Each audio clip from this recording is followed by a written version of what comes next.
Okay, in this unit, we are going to introduce you to the concept of what holds molecules and compounds together in something called a bond. And so what we're going to talk about is the types of bonds that exist between different kinds of molecules or compounds.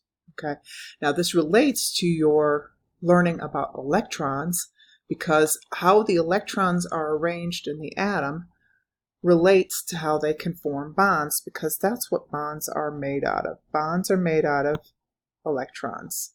Okay, all the electrons, how they're arranged, account for how the bonds are made, and that accounts for how chemistry takes place, how chemical reactions take place. When the electrons move from one atom to another, or are shared between one atom or another, that's when you get a reaction. And talking about how the bonds are set up gives us a good idea of how the electrons are arranged. And there's one last periodic trend that explains how the electrons are arranged in a bond, and that's something called electronegativity. Electronegativity is the ability of a neutral atom to attract electrons to itself from a bond. So I'm going to pick, for example, fluorine. Fluorine is 1s2, 2s2, 2p5. And if you remember from our last chapter, that means it has 7 valence electrons. And in order to get a full orbital, to fill up this last orbital, it needs one more electron. So if it gets that one more electron, it gets a full orbital. It's very stable. It's a low energy situation. And what happens is the fluorine has a very strong attraction for one more electron, whereas sodium is 1s2, 2s2, 2p6, 3s1. That one valence electron really is kind of a loner. It's kind of all by itself. And sodium doesn't have strong attraction for more electrons, because in order to get its filled orbital, it'd rather lose than gain more. And that's what electronegativity is. Electronegativity is the ability of an atom to attract electrons to itself from a bond. And they use it to differentiate between various types of chemical bonds, and we'll talk about those in a minute. If you notice the numbers on here, they tend to be at the smallest on the bottom left corner and the largest on the top right. Okay, you won't have to memorize this. I will give you a chart that has all these numbers on there. I do in particular want you to notice that there are no noble gases on here. And that's because noble gases don't like to form compounds. And if they don't like to form compounds, they have literally zero attraction for electrons in a bond, because they don't want to have a bond. So they're not on here. Some noble gases, in particular krypton, xenon, and radon, I suppose, will form compounds, but they have a very large radius, and they will share their electrons with somebody else. But helium, neon, and argon, helium, neon, and argon don't do that. All right, now how electrons and bonding work is a chemical bond is formed when you have two atoms that share or exchange electrons due to electronegativity differences. So they either share them or they transfer them. And that's what holds the atoms together like glue. It makes them into a molecule or into a compound. Different atoms react to the difference in levels of electronegativities in different ways. Okay, depending on how great the difference in their electronegativity is. And that's what we're going to talk about. And that's really the big thing you want to take away. There are basically 3 different types of chemical bonds. There is nonpolar covalent, polar covalent, and ionic. In a nonpolar covalent bond, the way you want to remember it is that the electrons in the bond are shared equally. It's a tug of war and nobody wins. It's a dead even tie. In a polar covalent bond, the electrons in the bond are shared unequally. So it's a tug of war, but somebody's winning. They haven't won. They don't get the electrons completely. The electrons spend more time by that stronger atom. And in an ionic bond, that's a tug of war where somebody won. The electrons in the bond are shared so unequally that the electrons always transfer to whichever one is stronger, has the higher electronegativity. That's the one that wins the tug of war. That's the most important thing to remember. Okay? If they're equally electronegative, that means they're equally strong. If you want to think of that in terms of being strong, the electrons spend their time basically in the middle of each. It's a tug of war, nobody wins.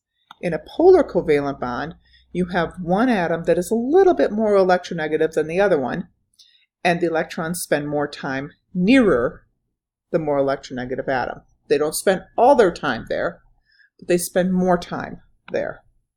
And if you have one atom that is much more electronegative than the other, the electrons spend all their time near the more electronegative atom.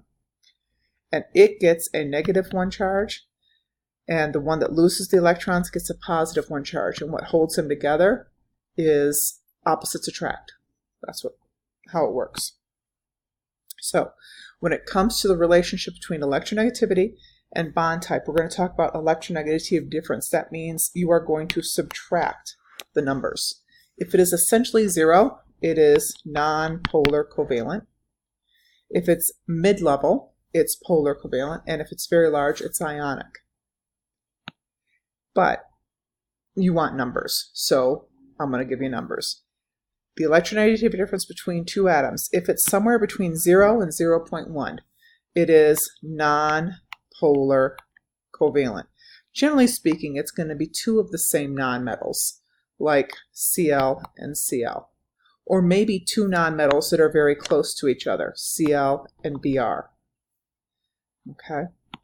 If it's anywhere from 0.11 to 1.6, the bond is considered to be polar covalent. This tends to be two different nonmetals, things like C and O. And then if it's anywhere greater than 1.6, it's considered to be ionic, and that's usually things like a metal with a nonmetal. And so that just basically tells you how the electrons are shared between them. So in a covalent bond, this would be my Cl and Cl. This is non-polar covalent. This would be something like C and O, and this is Na and Cl. What happens is the electrons that are in between the two atoms are shared equally between the two atoms, and they're equally dispersed. And then if you have a polar covalent, what happens is they spend some time by this guy, but they spend more time over here because it's stronger. And then in NaCl, you have an ionic. The electrons are gone. This is +1, -1, and there are no electrons being shared at all. Okay, so the way you determine it, you look up the electronegativity on the chart that I give you. You subtract. Just subtract so it's positive. Okay, important thing to recognize, do not multiply by coefficients at all, or subscripts. All you do is just subtract the elements. You're talking about how the elements are being related to each other. 0 to 0.1, nonpolar covalent. 0.11 to 1.6, polar covalent. Greater than 1.61, it's ionic. So if you look up Ca and Cl, Ca is 1.0 on the chart that I showed you, and Cl is 3.0. That means it's a difference of 2.0, which means it is ionic. The electrons are transferred. Now if I had CO2, that's a compound, carbon dioxide. Carbon is 2.5, and oxygen is 3.5. So 2.5, 3.5. Do not multiply by subscripts. So if I subtract, I get 1.0, polar covalent. It's that simple. Do not double the oxygen. Otherwise, everything will be ionic when you do it. Okay, so N and O, go ahead and look it up on the chart. It should be on the back of your calendar if you're in my class. N and O is 0.5. When you subtract them, makes it polar covalent. Fluorine and fluorine, if you look it up, it's 4 and 4. Subtract that, you get 0. That makes it non-polar covalent. N and H. N is 3.0, H is 2.1, 0.9 is polar covalent. H2S, I just said that H is 2.1 and sulfur is 2.5, that makes it 0.4, which makes it polar covalent. AlCl3, Al is 1.5 and Cl is 3. Subtract, do not multiply by that.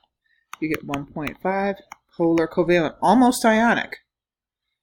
Okay, very, very close to ionic. Even though it's a metal and it's a nonmetal, technically, according to our rules, it's polar covalent, but it's extremely polar covalent. And then Cl2O7, again, don't multiply by the numbers. Cl is 3, and O is 3.5. You get 0.5. It's polar covalent. The vast majority of what you're going to see is polar covalent. You might see a few ionics. Not so much in this chapter, maybe, but in other chapters you will probably see a few more ionics. But not in this chapter so much. Mostly it's polar covalent. So, the properties that go along with these kinds of compounds deal with how they react or how they behave based on the fact that the bonds are set up the way they are set up. So, if you have something that is a nonpolar covalent compound, in other words, the electrons are shared equally, it tends to be a gas. It has very, very low melting and freezing points and boiling points. In other words, it'll turn to a gas at a very low temperature. Ionics are the exact opposite. They're held together very tightly, and they have very high melting and freezing points. And then polar covalent's kind of in the middle of the road for everything. Nonpolar covalent tend not to dissolve in water because water is very, very polar. Ionic, generally speaking, are soluble in water. Think back to your solubility rules that we did. And polar covalent, depends on what it is, but most of them can be dissolved in water. And like I said, nonpolar covalent, usually a gas. Ionic is usually a solid. These guys, they can be everything. They're kind of in the middle. But water is the big deal. Okay? Water is a very polar covalent compound, and it makes a big difference on things.